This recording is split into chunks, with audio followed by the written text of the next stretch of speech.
Assalamualaikum warahmatullahi wabarakatuh. Nah, kalau kesempatan kali ini saya akan membawakan materi tentang uh, desain grafis dan revolusi industri, dan yang kedua itu adalah art and craft movement. Baiklah, kalau begitu langsung aja kita ke materi yang pertama, yaitu desain grafis dan revolusi industri. Percetakan, fotografi, dan desain di akhir tahun 1700-an hingga 1800. Seiring kemajuan teknologi dan perkembangan produksi massal, kota-kota di Eropa dan Amerika tumbuh pesat sebagai tujuan masyarakat yang mencari pekerjaan di pabrik. Kekuasaan politik bergeser dari aristokrasi kepada para kapitalis, pedagang, dan kelas pekerja. Kapitalis mengganti para tuan tanah sebagai kekuatan terkuat di dunia barat. Mereka menginvestasikan mesin untuk fabrikasi massal menjadi dasar untuk perubahan industri. Siklus penawaran permintaan menjadi kekuatan di belakang perkembangan yang tanpa henti. Desain grafis memainkan sebuah peran penting dalam memasarkan produksi pabrik. Abad ke-19 adalah periode produktif desain tipografi dan menciptakan klasifikasi baru seperti Egyptian dan sans serif sebagai tipografi yang sangat dekoratif dan baru. Pada tahun 1815, Vincent Higgins memperkenalkan bentuk memproyeksikan ilustrasi matahari. Lalu kemudian raut hurufnya ini diberi banyak hiasan. Darius Wells bereksperimen membuat huruf format besar yang diukir dari kayu yang disebut wood type. Fabrikasi wood type bermunculan di seluruh dunia seiring popularitas poster Gucci yang tumbuh subur. Teknik dan huruf wood type masih populer saat ini dan sering digunakan dalam desain poster.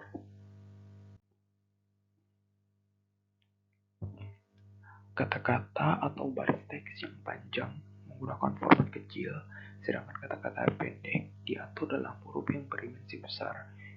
Meskipun tampilan desainnya mengerikan untuk standar masa kini, ada sisi praktisnya, yaitu penggunaan semua persediaan huruf secara optimal. Namun, penyusunan huruf dengan tangan adalah sebuah proses yang lambat dan membosankan.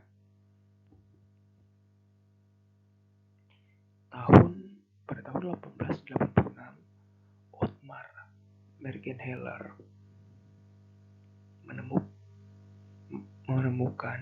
memperoleh paten Lenin, paten mesin linotype pertama yang dapat membuat huruf secara otomatis. Terobosan ini melibatkan seseorang menekan tombol mesin tik untuk membuat matriks huruf yang akan berbaris bersama karakter lain. Dengan kemajuan teknologi pada mesin cetak bertenaga uap, maka tiba masanya zaman komunikasi massa dengan penyebaran kata dan gambar secara global. Seiring dengan kemajuan produksi tipografi, metode reproduksi gambar yang lebih baik mulai mengambil peran yang penting. Pada lukisan Girl with a Pearl Earring yang terkenal, banyak penelitian yang menunjukkan bahwa telah mengalami bantuan dalam melukiskan karyanya.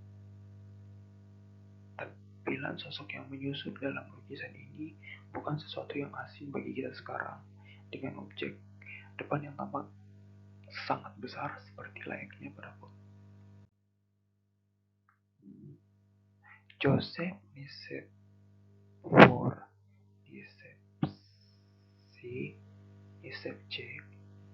Niepce dari Prancis adalah orang yang pertama kali membuat foto dengan melapisi lembaran timah dengan aspal bekas cahaya yang mengeras saat terkena sinar matahari.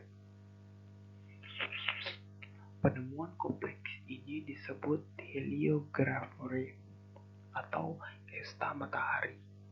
Dan gambar repro foto ini adalah Kardinal di Amboise pada tahun 1822. Karya Niepce yang lain, foto pemandangan dari jendela di Le Gras tahun 1826 atau 1827 merupakan fotografi pemandangan yang paling awal dari dunia nyata, dibuat menggunakan kamera optik. Plat foto asli Niepce sebelah kiri dan sebelah kanan versi yang telah diperkaya dengan manual oleh Helmut Gershey pada tahun 1952. Pada saat yang sama, Louis de Querry melakukan penelitian serupa bersama Niepce. Setelah kematian Niepce pada tahun 1839, de Querry menyempurnakan tekniknya menggunakan lembaran tembaga berlapis perak yang dipoles dan membuatnya lebih pekat cahaya dengan meletakkannya di atas wadah kristal yodium. Masa pemerintahan Ratu Victoria di Inggris pada tahun 1819 sampai 1901 adalah masa dengan keyakinan moral dan agama yang erat, yang kuat. Era Victoria sangat memuja hiasan dekoratif. Segala perhiasan yang spektakuler ini diterapkan dalam arsitektur dan produk manufaktur. Hal itu juga terdapat pada kompleksitas marka, tepian, dan gambar dalam desain grafisnya. Citra sentimental, nostalgia, dan keindahan ideal diapresiasikan melalui imaji anak-anak, gadis belia, anak anjing, dan bunga-bungaan. Nilai-nilai tradisional keluarga, keagamaan, dan patriotisme disimbolkan secara visual. Grafis zaman Victoria mulai menggunakan teknik percetakan yang disebut dengan chromolithografi, yang mengakibatkan gambar-gambar cetakan penuh warna-warni berlimpah ruah. Chromolithografi merupakan teknik lanjutan dari litografi yang berasal dari kata Yunani yang berarti cetak batu. Chromolithografi banyak digunakan antara tahun 1860 dan 1900, di mana gambar-gambarnya itu populer secara internasional. Ilustrasinya digambar cermat, kerap memvisualkan imaji bertema hari-hari raya besar dan sangat populer sepanjang awal 1800-an. Louis Spreng berkontribusi bagi pendidikan kesenian sepanjang hidupnya. Setelah memberikan pelajaran pada putrinya pada tahun 1856,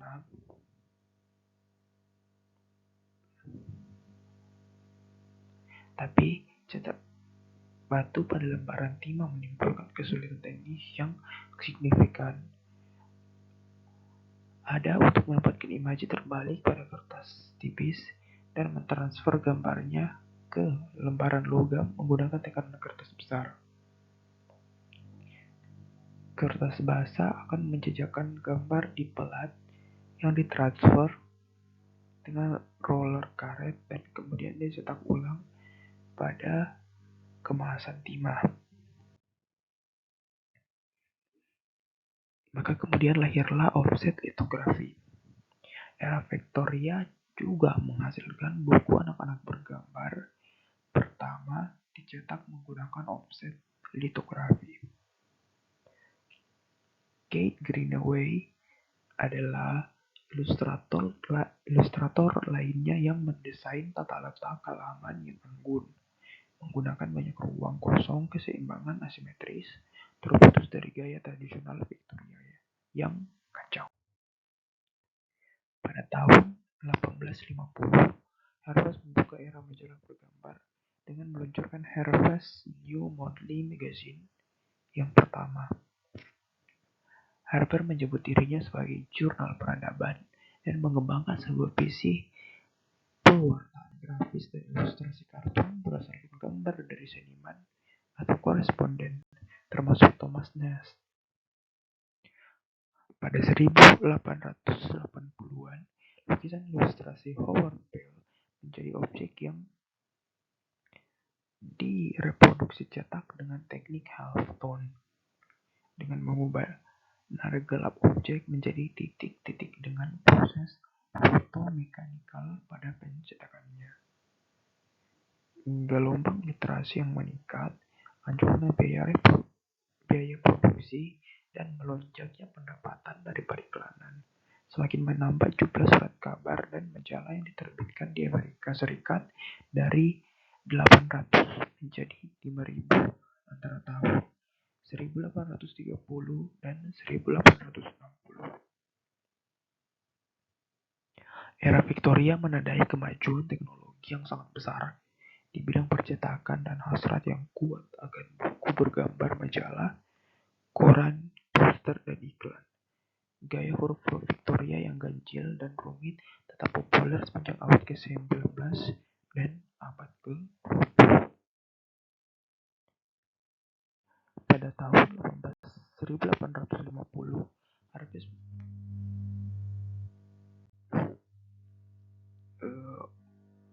itu saja yang dapat saya jelaskan tentang desain dan revolusi industri. Selanjutnya kita lanjut ke materi yang kedua, yaitu art dan craft movement. Revolusi industri telah meningkatkan fabrikasi benda secara massal yang merugikan nilai-nilai kekayaan. Gerakan ini berusaha untuk mengatasi kehambaran dan kurangnya rasa kekayaan yang jujur pada barang yang diproduksi secara massal dengan cara mempertemukan nilai seni dan kriya. Hal ini melahirkan Renaissance perancangan buku pada akhir 1800-an. Majalah Century Abbey House menampilkan karya anggota komunitas. Majalah tersebut terkenal karena tipografi, desain grafis, dan teknik percetakan yang luar biasa. Komunitas Century Guild mengembangkan estetika seni baru dengan memasukkan grafis Jepang, ukiyo-e, dan Renaissance, serta menjembatani gerakan arts and craft movement dengan Art Nouveau. Art Nouveau adalah gaya dekoratif internasional yang berkembang di antara tahun 1890 dan 1910. Art Nouveau merupakan transisi yang kuat dari kekacauan dan berantakannya gaya Victoria menuju gaya yang lebih elegan dan bersih. Prinsipnya yaitu menyatukan dekorasi, struktur, dan fungsi secara menyeluruh. Bentuk dan garis Art Nouveau adalah hasil penemuan, bukan penyalinan dari alam atau masa lalu, sehingga merevitalisasi keseluruhan proses desain masa itu. Salah satu jenius Art Nouveau adalah arsitek Belgia Victor Horta. Desainnya untuk townhouse milik Emile Tessel adalah contoh sempurna cara Art Nouveau berpikir di antara nilai gaya dan fungsional. Desainer grafis dan ilustrator Art Nouveau menggunakan ilmu seni mereka untuk berkarya dari perspektif estetika. Ketika kemajuan teknologi komunikasi, transportasi ide semakin mudah dibagikan dengan seniman dan desainer lain di seluruh dunia. Jules Charette dan Eugene Grasset adalah dua seniman grafis yang terkenal bekerja di Paris. Figur-figur Charette sering mengungkapkan energi yang besar, gerakan memutar torso, warna yang hidup, cemerlang, dan tipografi bold yang menggemakan bentuk dan gestur karakter. Charette oleh publik dan kemudian menjadi influencer pada fashion dan gaya hidup bagi kaum perempuan Prancis. Eugene Grasset yang lahir di Swiss, adalah ilustrator utama yang bersaing dengan Charette dalam hal popularitas.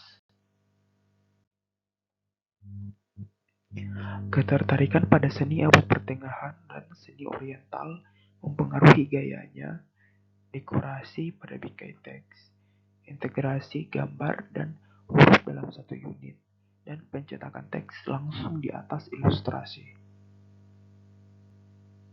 Desain Grasset pada buku Histoire de Quatre Fils Aymon telah mencapai kesatuan struktural dari huruf, gambar, hingga ornamen. Poster Grasset sering menggambarkan gadis ramping yang berbusana panjang, gaun menjulur dan berpose untuk iklan tinta pewarna, coklat, dan barang-barang lainnya.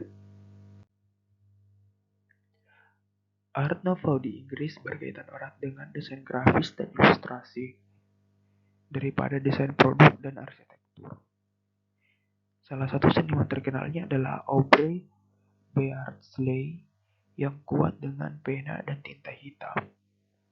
Desainnya sangat terpengaruh gaya Kelmscott Press, sesuatu yang membuat murka pendirinya, William Morris. Meskipun demikian, ia diangkat menjadi art director majalah Yellow Book, yang sampul kuning cerahnya menjadi identik dengan sesuatu hal yang baru dan tidak senonoh. Saat produktifnya sebagai seniman, Aubrey Beardsley tiba-tiba meninggal karena TBC pada usia 26 tahun. Selama tahun 1880-an, Grasset berteman dengan seniman muda lainnya. Yang paling menonjol adalah Henri de Toulouse-Lautrec. Poster yang diproduksi pada tahun 1893 untuk Jane Avril ini digambar langsung pada batu litograf, dapat menangkap vitalitas dari sang penari. Poster dibuat berdasarkan sketsa saat pertunjukan berlangsung. Théophile Alexandre Steinlen adalah tokoh penting dalam gerakan Art Nouveau. Dia merancang lebih dari 2000 sampul majalah dan ratusan ilustrasi buku, poster, dan sampul buku musik. Alphonse Mucha adalah sosok penting dalam Art Nouveau. Salah satu posternya yang paling terkenal adalah Gismonda 1894. Ia diberi waktu merancang poster untuk aktris terkenal Sarah Bernhardt hanya dalam tempo seminggu. Ia menghasilkan desain yang benar-benar unik dan berbeda dari karya sebelumnya. Dia terinspirasi menempatkan mozaik Bizantium sebagai motif latar belakang, dan bagian bawah yang tampak masih belum selesai karena waktu pengerjaannya yang singkat. Desain grafis cepat beradaptasi terhadap perubahan dibanding media seni lainnya, dan lebih luas mengalir sehingga fase motif floral dan pada Art Nouveau berkembang pesat. Sekian saja yang dapat saya sampaikan tentang Art Nouveau, dan pada materi kali ini, bila ada kekurangan, mohon dimaafkan. Terima kasih. Wassalamualaikum warahmatullahi wabarakatuh.